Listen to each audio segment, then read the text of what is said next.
આપણને ડિજિટલી કંઈક પોઝિટિવ વસ્તુઓની પણ વાત કરવી હોય તો એના નેગેટિવ પાસાઓ પણ આપણે જોવા પડે એમ.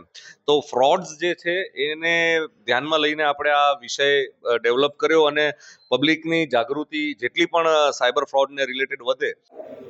હેલો, હું છું પૂજા જોશી. અમારી મસ્ત મજાની એક ફિલ્મ આવી રહી છે જેનું નામ છે શસ્ત્ર, જે 1 મે એટલે કે ગુજરાત સ્થાપના દિવસે રિલીઝ થવાની છે સિનેમાઘરોમાં. બહુ જ સળગતો ટોપિક અત્યારે ચાલી રહ્યો છે, દેટ ઇઝ સાયબર ક્રાઇમ. એની ઉપર આખી આ વાર્તા છે.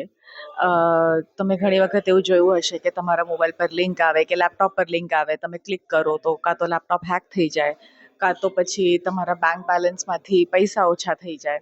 અને ઘણી વખત તો એવું પણ થાય છે કે તમારા સોશિયલ મીડિયાના લીધે તમારા ફોટોઝ વાયરલ થતા હોય. એટલે ઘણા બધા એવા બધા ટોપિક્સ અમે લોકોએ આખું જોઈન કરીને એક અવેરનેસ ક્રિએટ કરવાનો પ્રયત્ન કર્યો છે આ ફિલ્મ દ્વારા.